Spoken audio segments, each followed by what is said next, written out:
ها ملګرو په سواستیک آسن کې کېنئ او نن چې کوم د منځ آسن دی هغې ته وایي پارش اتناسن.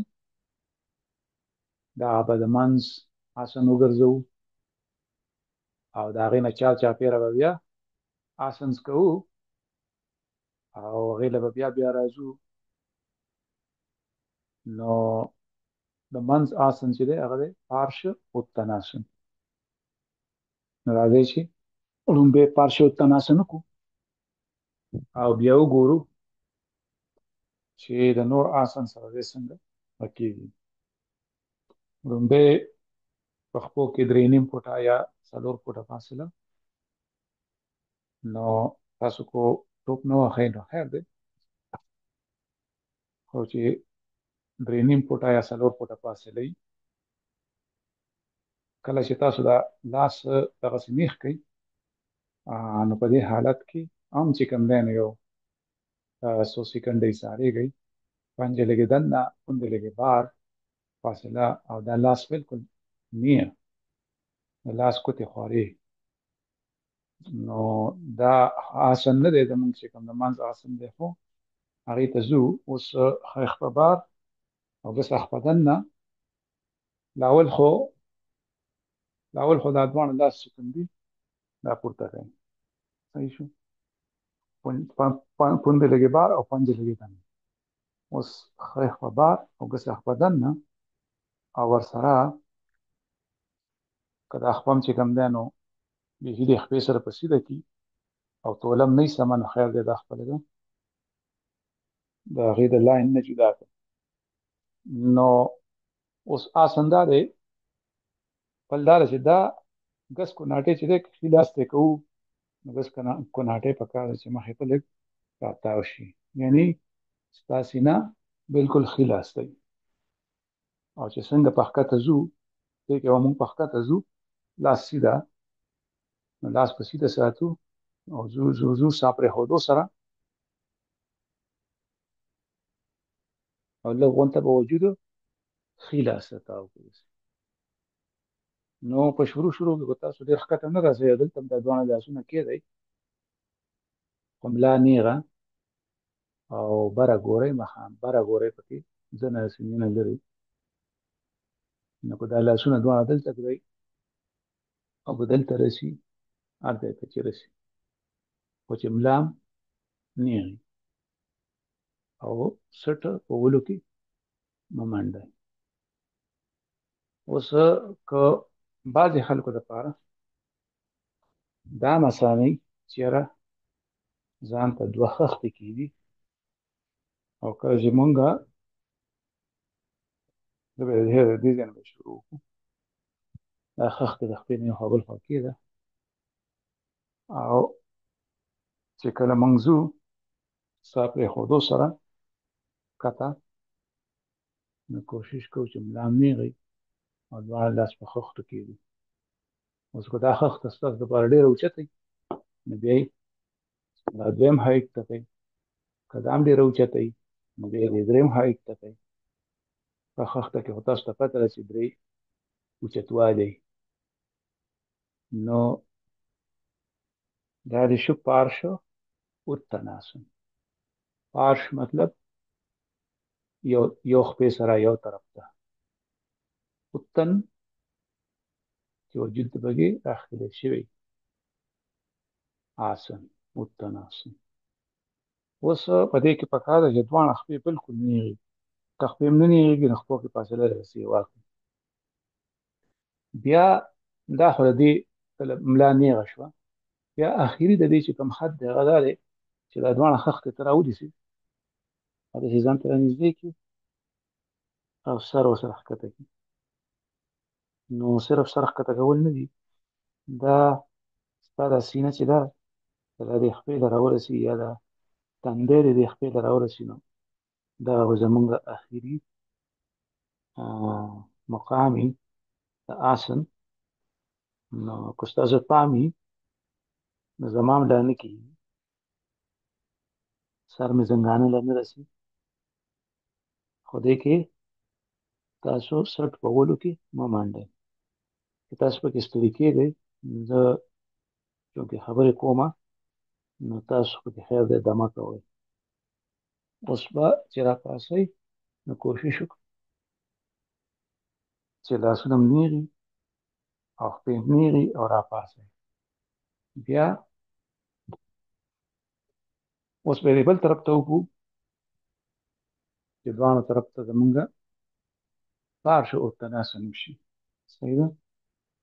نو دا ځل به خیر دی ټوپ نه وهو، خښتې پرتې دي او پکې فاصله دا پکې په دې منځ کې یو پړاو دی. بیا لاس بره، ګس اخپه بار، اخپه دننه، او بیا چې کوم دی که د خپو لاین ګډوډي تولم نه سمیږي، دا سم راسم کوي او دا کوناټۍ چې دی دا اوس مخې ته راتاو چې داسې په ترس نه یې، دا لږ نور هم راتاو که د دې ملا نه ورته راتاو شي. صحیح شو؟ او اوس په سا پرېښودو سره ځان که د خښتې نه وي نو خیر دی داسې په خپه باندې لاس کېږده، سټ اولو کې مه منډه، شاته خپه نیغه کړه، که نه نیغېږي فاصله درله سې واکړه او د دې خپې چې کومه پنچه ده دا چې په ځمکه لګېدلي او خپه دې نیغه وي نو ښه به وي. که په شروع کې نه نیغېږي او خپه داسې پنجه دې راولاړه شوي نو خیر دی، وخت تېرېدو سره به دا بیا ښکته کېږي. که دوه خښتې ورسره رالي نو خښتې لا ښې دي. بیا دا خښتې که دی په کوم یو هایټ کې تا دپاره سم وي نو هغسې ونیسه او بیا دواړه خښتې یو ته نږدې کړه او سر چې کوم دی هغه ورسوه بندانه له.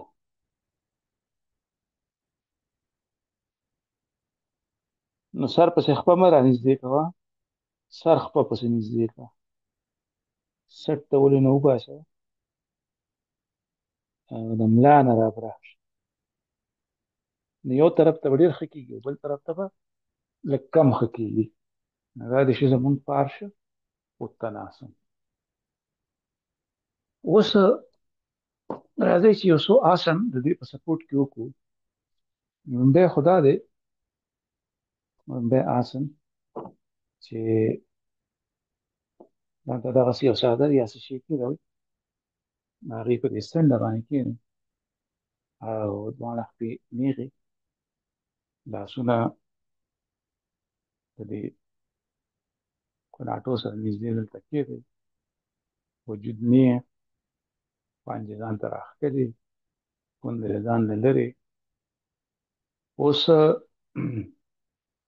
په دې ځای کې یو دوه قسمه آسن دی هغه کوو. یو دا دی چې دا ښه خپه راغونډه کړي او دلته یې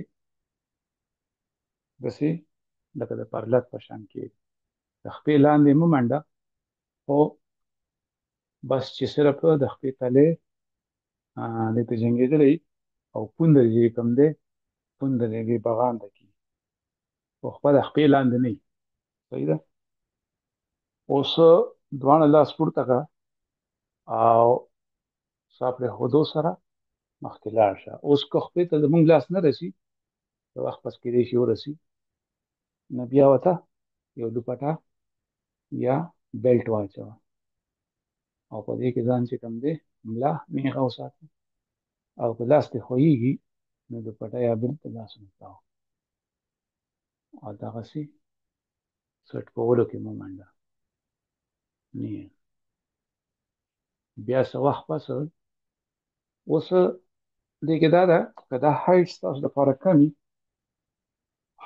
زما دپاره هم کم دی، نو زه دا څادر به لږ نور رابره. که دا هم کم وي نو بیا یو بالښت یا څه شی هغه ځان ته کښېږده، داسې په پلنیو مه ږده، په نیغو یې کښېږده. صحیح ده؟ نو راځئ چې په دې باندې تجربه وکړو. زده کړه ده نو خیر دی، پاسو راپاسو به پکې، خو چې کله پرکټس کوئ نو بیا به پکې تاسو نه پاسئ. صحیح ده؟ نو راځئ چې بیا دغه خپل دغه وکړو. اوس خو زما لاس رسي، خو که ستاسو لاس نه رسي زه به هم درسره بیلټ وکړم. بیا خپې ته داسې بیلټ واچوئ، او چې څومره یې نږدې خپې سره نیولی شئ نو دومره یې ونیسئ. ملا کاسه وساتئ، مطلب یې ملا راوباسئ مه، ملا نیغه وساته، څه ټولو کې مو منډه. پړی د لاسونه تاو کړه، څنګل یې نیغې. بیا څه وخت به ستاسو لاس رسي نو څنګه چې زما لاس رسي په یو ګوته هم نیولی شئ، دا هم پوره ده شروع کړي. صحیح ده. نو دې ته وایي جانو شیرشاسن. نو دا ملا نیغه، بیا څه وخت پسه دا څنګلې کږې کا، څه ټولو کې مو منډه، خو سر ښکته کړه.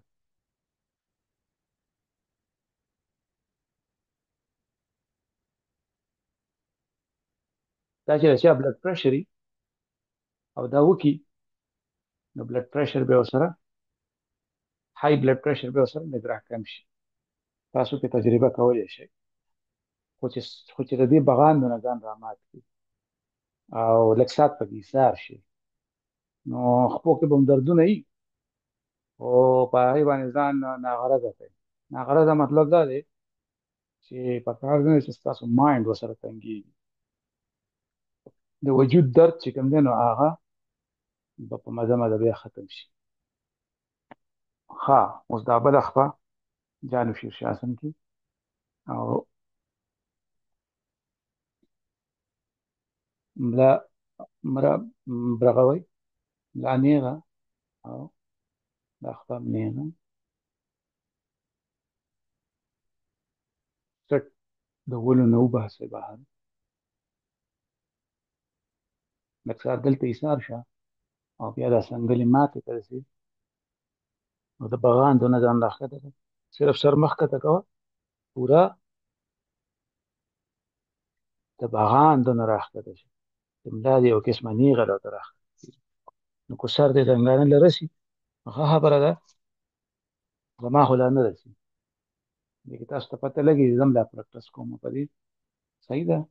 نو راځئ چې اوس وګورو چې د دې جانو شیرشاسن چې دی، یو خو به ستاسو په بلډ پریشر باندې اثر پرېوتی، خو بل دا ده چې راځئ چې وګورو زموږ په دې پارشوتناسن باندې څه اغېزه کړې ده. نو بیا به وکړو ښي لاس ته پوکې فاصله د نیم فوټه څلور فوټه، لاسونه پورته، پښې نیغې، پوندې لږې بار، پنجې لږې دننه، او بیا لاس بره، بیا ښی خوا بهر، ګسه خپله له دننه، او ساه پرېښودو سره ځه ځه ځه ځه ځه ګس کلاټې مخې ته راتاو کړه، او لاسونه په خښتو کېږده، یا یې په دې خپه باندې کېږده، خښتې نه همدا پکې کاسه کړه. ولي چې کوم دی نو غوږونو ته مه اړومه، اوږې د غوږونو نه لرې کړه، مطلب سټ راوباسه. اوس دواړه لاسونه یو بل ته ځان ته رانږدې کړه، څنګلې ماتې کړه، که نه یې په خپه باندې هم کېښودی شي که خښتې نه، او سر چې کوم دی کوشش کوه چې د دې غټې ګوتې دا مونډ چې دی دا په ځمکه لګېدلي خپلې نیغې که خپو کې فاصله د سیوا کې نو سیوا یې کړه چې خپې دې نیغې شي، او سر کښته کړه او لږ ساعت پکې ایسار شه. نو زما لپاره خو یې فرق وکړو، او تاسو وګورئ چې تاسو لپاره پکې څومره فرق راغی. اوس راپاڅه، راځئ چې اوس یې بل طرف ته وکړو. دا دی پارشه وتناسن. نو پکې فاصله د نیم فوټه څلور فوټه، دا پکې زمونږ یو منځنی پړاو شو. بیا لاس پورته، بیا ګسه خپه بار، او ښی خوا دننه، یو ته لږې توله کړه، او بیا چې کوم دی نو ښی کوناټی مخې ته راتاو کړه، او ساه پرېښودو سره ځه ځه ځه ملا پکې کاسه کا او د غټې ګوتې مونډ په ځمکه ولګوه. شاته پونده چې کوم دی نو هغې له زور ورکړه چې شاته خپل نه کږېږي. بیا څه لږ وخت پس وخت یې ځان ته رانږدې کړه یا لاس په خپه کېده او سر چې کوم دی هغه زندانه ته نږدې کړه. اوس راپاڅه. نو دا دې شو زمونږ دویم وارې. اوس څه چې تاسو ته ما وویلې ما دپاره خو یې فرق کړی و او هیله ده تاسو لپاره به هم فرق کړی د لومړي ځل نه. اوس یو بل آسن کوو چې هغه دی دا به موږ ورسره راغلی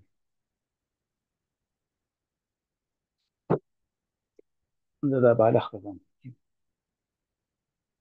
ښه اوس به دواړه خپې نیغې وساتو او ورسره به چې کوم دی نو بیلټ هم وساتو د احتیاط په توګه.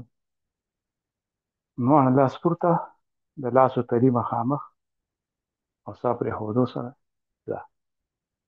نو که خپلې پنجو ته د لاس رسي خو صحیح ده، ملا پکې نیغه وساته که نه نو بیلټ راونیسه، لاسو کې تاو کړه، ملا پکې کاسه کړه او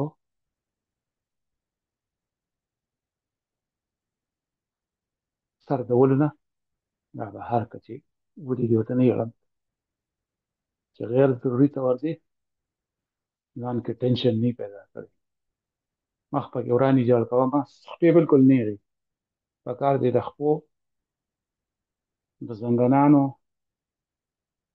لاندې برخه چې ده په ځمکه لګېږي په تنانو او د پړکو ټول یوه لیکئ.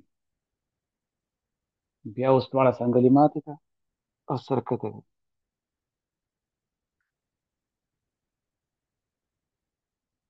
اوس راپاڅه. دا به ستاسو د بلډ پرشر کوم چې کوم دی نو کمی راولي. اوس راځئ چې وګورو چې زمونږ پارشو تناسن چې دی هغه څه فرق پرېوتی که نه. نو دا مونږ یو بالم جوړه کړې ده پارشو تناسن بار بار کولو لپاره. خو دا ده چې آسن چې کوم دي هغه یو بل ته وتي ننوتي دي نو یو د بل تیاره روښانه کولی شي. صحیح ده. خپلې فاصله لاس پورته بیا لاس بره خوی خوا باد کسه خوا دنده ګس کناټې مخې ته راتاو کړه. ځه. اوس زما لاس مخې ته رسي ملا نیغه سټ ډول نه بار او کوشش کوه چې د کټې ګوتې مونډ په ځمکه لګېدلې. اوس دواړه لاس رانږدې کړه، څنګلې ماتې کړه او سر چې دی هغه زنګانه ته نږدې. اوس راپاڅه.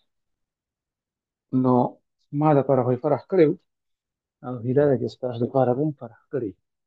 خو پریکټس ابیاس چا ویلی دي؟ پتنجلي بابا. څه ویلي؟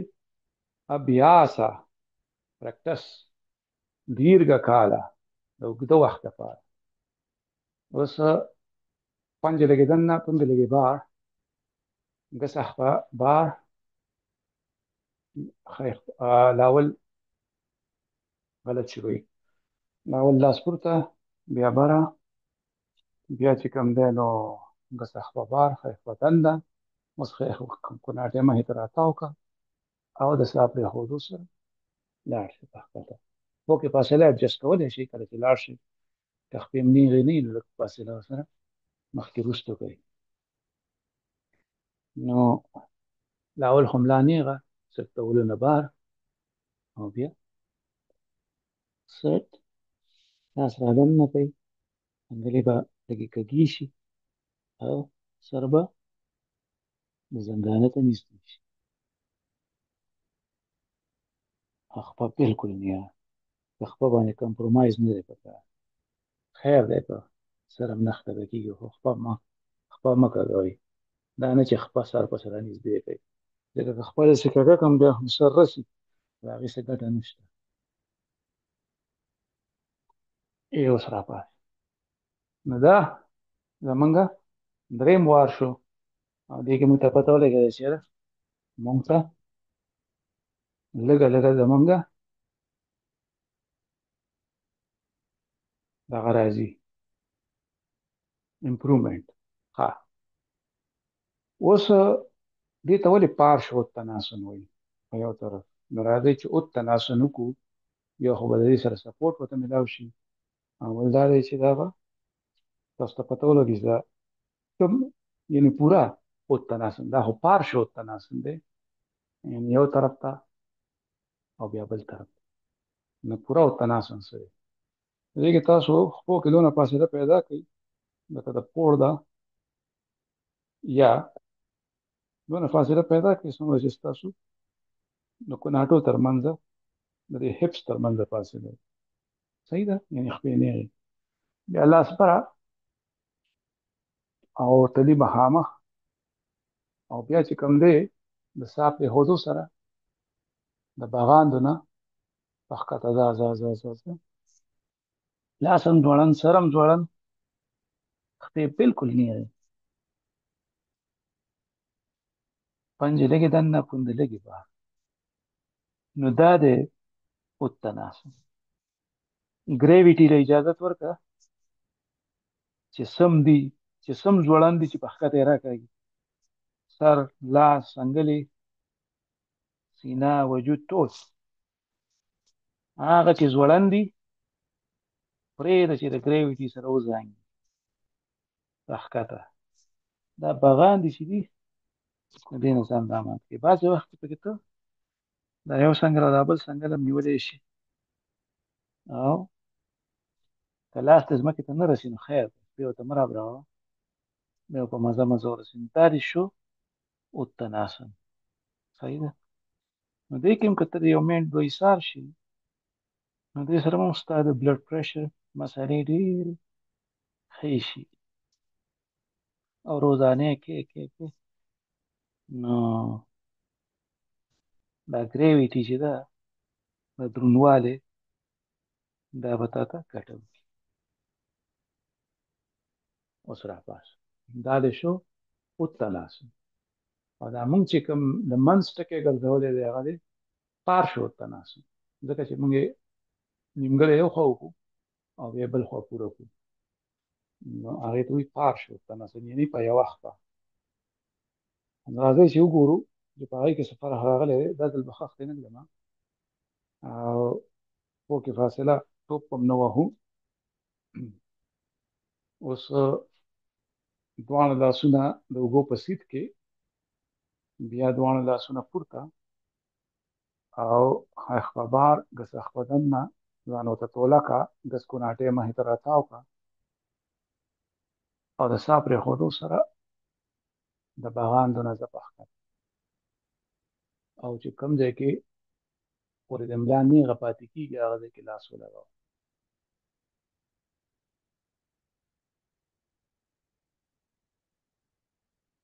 بیا لاس رامات کړه او سر څنګاینه پورې ورنږدې کړه، خو خپې بالکل نیغې.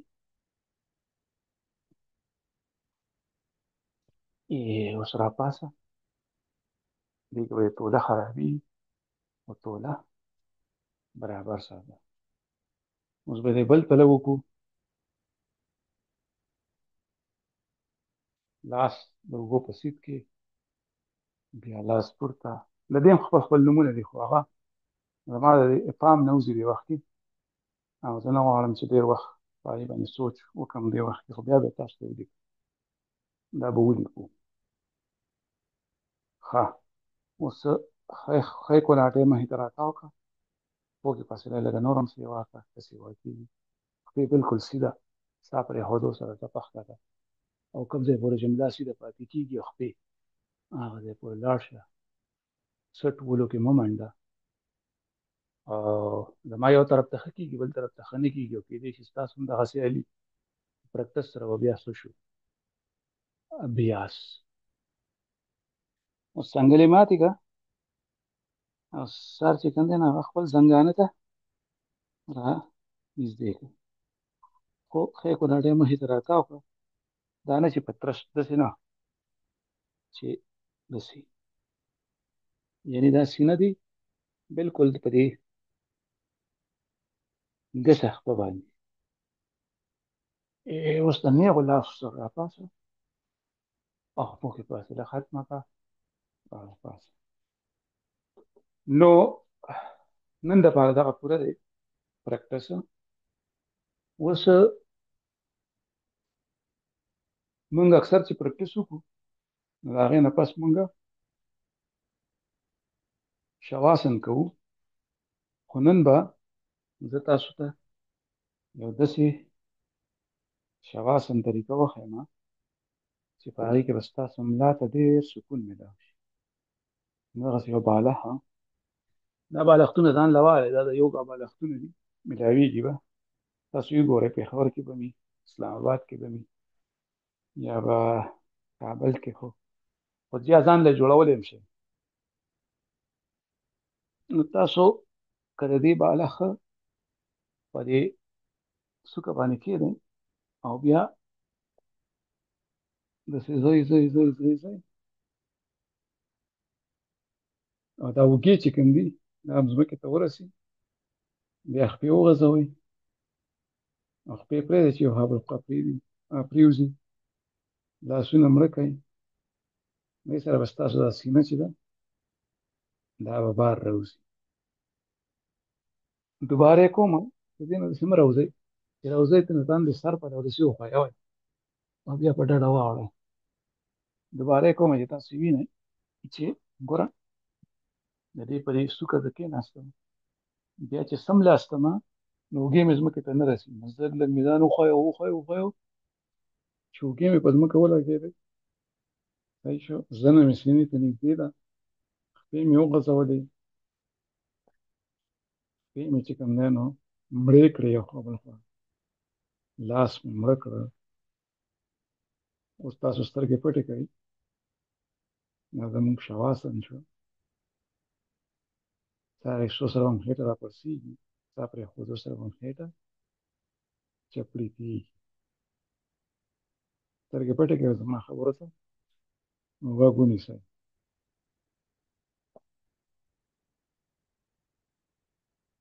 خپلو کټو ګوتو ته د خپلو پړکو ته زنګانانو ته پام وکړئ چې ټینشن پکې نه وي ملا چې کوم ده هغه پرېږدئ چې خوره وره شي په دې بولسټر باندې دې ته بولسټر وایي یا بالښت بیا زنه سینې ته نږدې کړئ جامې مه سختوئ خپلو ساګانو ته پام کوئ چې ساه اخیستو سره هم خېټه راپړسېږي او ساه پرېښودو سره هم خېټه ښکته کېږي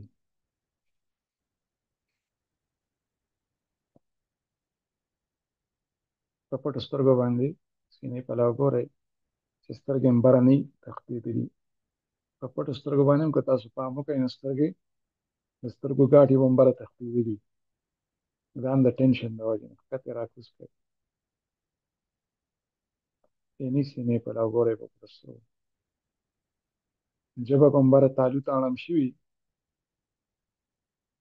نو که راکوزېږي او که ورانې جاړي یا ټینشن پکې نو خیر دی هغه ریلیکس کوي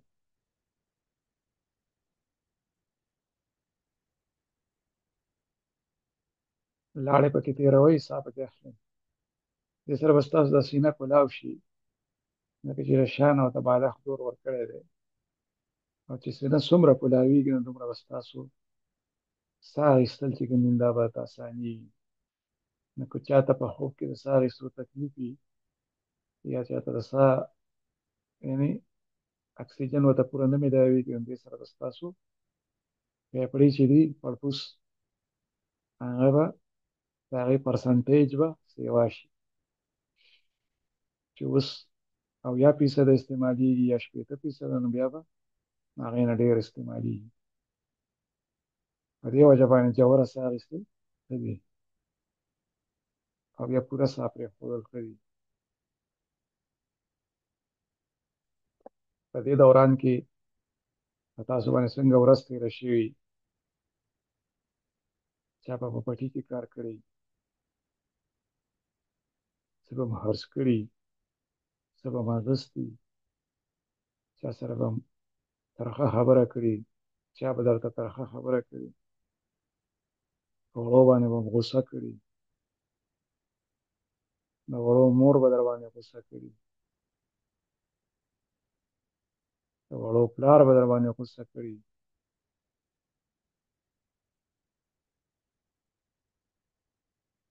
چا نه به په تنور ډوډۍ سوځېدلي،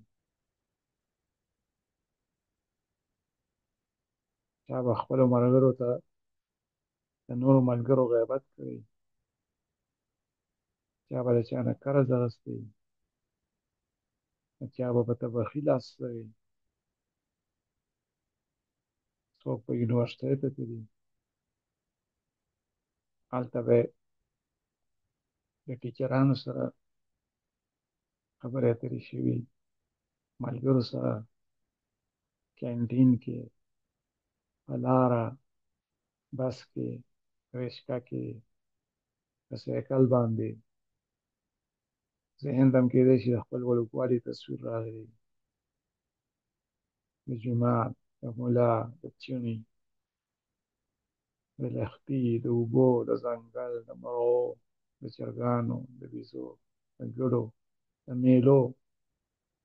د چا به خوښ شوي یې، څوک به هم خوښ شوي،